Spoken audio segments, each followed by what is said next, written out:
Darshan fans Telugu trollers ಏನಿದು ಕಿರಿಕ್. Darshan silent ಇದ್ರು ಫ್ಯಾನ್ಸ್ಗಳ ಖ್ಯಾತೆ ನಿಲ್ತಿಲ್ಲ. ದರ್ಶನ್ ಜೈಲಿಗೆ ಹೋಗಿ ಬಂದಿದ್ದಕ್ಕೆ ತೆಲುಗು ಟ್ರೋಲರ್ಸ್ ವ್ಯಂಗ್ಯ. ಈ ಕೈಗೆ ಶಬರಿ ಮುಂದೆ ಸೋಲೋದು ಗೊತ್ತು, ರಾವಣನ ಮುಂದೆ ಗೆಲ್ಲೋದು ಗೊತ್ತು. ಒಂದ್ ಕಾಲದಲ್ಲಿ ಸ್ಟಾರ್ ನಟರ ಅಭಿಮಾನಿಗಳ ನಡುವೆ ಭಾರಿ ಕಿರಿಕ್ ನಡೀತಾ ಇತ್ತು. ಇದು ಕೆಲವೊಮ್ಮೆ ಕೈ ಮಿಲಾಯಿಸುವಂತಹ ಹಂತಕ್ಕೆ ಸಹ ಹೋಗ್ತಾ ಇತ್ತು. ಆದರೆ ಈಗ ಇಂತಹ ಕಿರಿಕ್ ಸೋಷಿಯಲ್ ಮೀಡಿಯಾಗೆ ಶಿಫ್ಟ್ ಆಗಿದೆ. ಟ್ವಿಟರು, ಫೇಸ್ಬುಕ್, ಇನ್ಸ್ಟಾಗ್ರಾಂನಲ್ಲಿ ಪರಸ್ಪರ ಕೆಸರೆರಚಾಟ ನಡೀತಾನೆ ಇದೆ.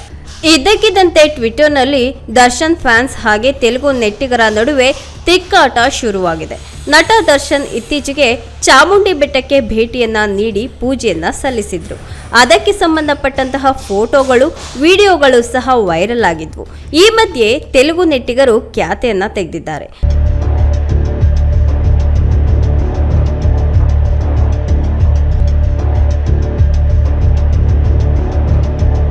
ರೇಣುಕಾಸ್ವಾಮಿ ಪ್ರಕರಣದಲ್ಲಿ ದರ್ಶನ್ ಜೈಲಿಗೆ ಹೋಗಿ ಬಂದ ವಿಚಾರವನ್ನ ಹಿಡಿದು ವ್ಯಂಗ್ಯ ಕೂಡ ಮಾಡ್ತಿದ್ದಾರೆ. ಇದು ದರ್ಶನ್ ಅವರ ಅಭಿಮಾನಿಗಳನ್ನ ಕೆರಳಿಸಿದೆ. ತಮ್ಮ ನೆಚ್ಚಿನ ನಟನನ್ನ ಅಭಿಮಾನಿಗಳು ಬಿಟ್ಕೊಡೋದೇ ಇಲ್ಲ. ದರ್ಶನ್ ಬಗ್ಗೆ ಏನೇ ಆರೋಪಗಳಿದ್ರೂ ಸಹ ಅವರ ಪರಾನೇ ಮಾತನಾಡ್ತಾ ಬರ್ತಿದ್ದಾರೆ. ಇಂತಹ ಸಮಯದಲ್ಲಿ ನೆಚ್ಚಿನ ನಟನನ್ನ ಟ್ರೋಲ್ ಮಾಡಿದವರಿಗೆ ತಿರುಗೇಟು ಕೊಡೋದಕ್ಕೆ ಪ್ರಾರಂಭ ಕೂಡ ಮಾಡಿದ್ದಾರೆ. ತೆಲುಗು ನಟರೆಲ್ಲ ತಮ್ಮ ಬಾಸ್ ಮುಂದೆ ಏನೇನೋ ಅಲ್ಲ ಅಂತ ಟ್ರೋಲ್ ಕೂಡ ಮಾಡ್ತಿದ್ದಾರೆ.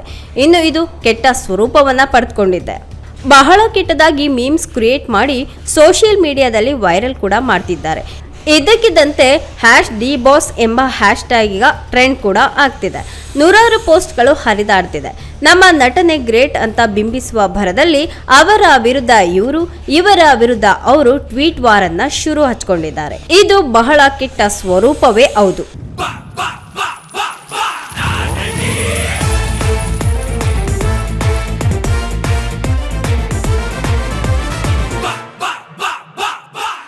ದರ್ಶನ್ ಅಭಿಮಾನಿ ಆಪತ್ ಬಾಂಧವ ಎಂಬ ಟ್ವಿಟರ್ ಅಕೌಂಟ್ನಲ್ಲಿ ವಿಡಿಯೋ ಶೇರ್ ಆಗಿತ್ತು. ದರ್ಶನ್ ಪತ್ನಿ ಜೊತೆ ಚಾಮುಂಡಿ ಬೆಟ್ಟಕ್ಕೆ ಭೇಟಿ ನೀಡಿದಂತಹ ವಿಡಿಯೋ ಅದಾಗಿತ್ತು. ಇದ್ದಕ್ಕಿದ್ದಂತೆ ಅದು ಸಖತ್ ವೈರಲ್ ಕೂಡ ಆಯಿತು. ಬಾಸ್ ಈಸ್ ಬ್ಯಾಕ್ ಅಂತ ಅಭಿಮಾನಿಗಳು ಕಾಮೆಂಟ್ ಮಾಡ್ತಾ ಇದ್ರು. ತೆಲುಗು ನೆಟ್ಟಿಗರು ಇದನ್ನ ನೋಡಿ ಕುಹಕವಾಡಿದ್ರು. ಇದು ದರ್ಶನ್ ಅಭಿಮಾನಿಗಳ ಕೆಂಗಣ್ಣಿಗೆ ಗುರಿಯಾಗಿ ಈ ಟ್ರೋಲ್ ವಾರ್ ಶುರುವಾಗಿದೆ. ಇನ್ನು ಏಟಿಗೆ ಏಟು ಅನ್ನುವಂತೆ ಪರಸ್ಪರ ಟ್ವೀಟ್ಗಳಲ್ಲೇ ಕೆಣಕಾಡಿದ್ದಾರೆ. ಇನ್ನು ಆ ಕಿಡಿ ಮತ್ತಷ್ಟು ಹೆಚ್ಚಾಗಿದೆ. ಇದೆಲ್ಲದರ ನಡುವೆ ಆ ವಿಡಿಯೋ 2 ಮಿಲಿಯನ್ ವ್ಯೂಸ್ ಅನ್ನ ಸಾಧಿಸಿ ವೈರಲ್ ಕೂಡ ಆಗ್ತಾ ಇದೆ. ಅಂದ್ಹಾಗೆ ಯಾವುದೂ ಕೂಡ ಅತಿಯಾಗಬಾರ್ದು ನೋಡಿ. ಅಂಧಾಭಿಮಾನ ಕೂಡ ಸರಿಯಲ್ಲ. ಇದು ಹೋಗ್ತಾ ನಾನಾ ಅನರ್ಥಗಳಿಗೆ ಕೂಡ ಕಾರಣ ಆಗಬಹುದು. ಮತ್ತೊಂದು ಕಡೆ ನಟ ದರ್ಶನ್ ಕಮ್ಬ್ಯಾಕ್ ಮಾಡುವಂತಹ ಲೆಕ್ಕಾಚಾರದಲ್ಲಿ ಇದ್ದಾರೆ. ಮಿಲನ ಪ್ರಕಾಶ್ ನಿರ್ದೇಶನ ಮಾಡಿರುವಂತಹ ಡೆವಿಲ್ ಸಿನಿಮಾ ದಸರಾ ವೇಳೆಗೆ ತೆರೆಗೆ ಬರುತ್ತೆ. ಈಗಾಗಲೇ ಮಾತಿನ ಭಾಗದ ಕೂಡ ಚಿತ್ರೀಕರಣ ಮುಕ್ತಾಯ ಆಗಿದೆ. 2 ಹಾಡುಗಳ ಚಿತ್ರೀಕರಣ ಇನ್ನೂ ಬಾಕಿ ಇದೆ. ಅದಕ್ಕಾಗಿಯೇ ಶೀಘ್ರದಲ್ಲೇ ತಂಡ ವಿದೇಶಕ್ಕೆ ಹೊರಡಲಿದೆ. ಉದಯಪುರದಲ್ಲಿ ಡೆವಿಲ್ ಚಿತ್ರದ ಒಂದು ಶೆಡ್ಯೂಲ್ ಕೂಡ ಮುಗಿಸಿತ್ತು ಚಿತ್ರತಂಡ. ಅದಕ್ಕೆ ಸಂಬಂಧಪಟ್ಟಂತಹ ಮೇಕಿಂಗ್ ವಿಡಿಯೋ ಇತ್ತೀಚೆಗೆ ರಿಲೀಸ್ ಆಗಿ ಸದ್ದನ್ನ ಮಾಡಿತ್ತು. ಬಹಳ ಅದ್ದೂರಿಯಾಗಿ ಸಿನಿಮಾ ಕೂಡ ತಯಾರಾಗ್ತಿದೆ.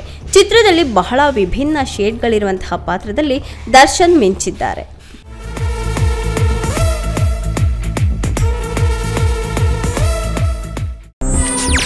ಹೆಚ್ಚಿನ ಸುದ್ದಿಗಳಿಗಾಗಿ ನಮ್ಮ ಚಾನೆಲ್ನ ಸಬ್ಸ್ಕ್ರೈಬ್ ಮಾಡಿ.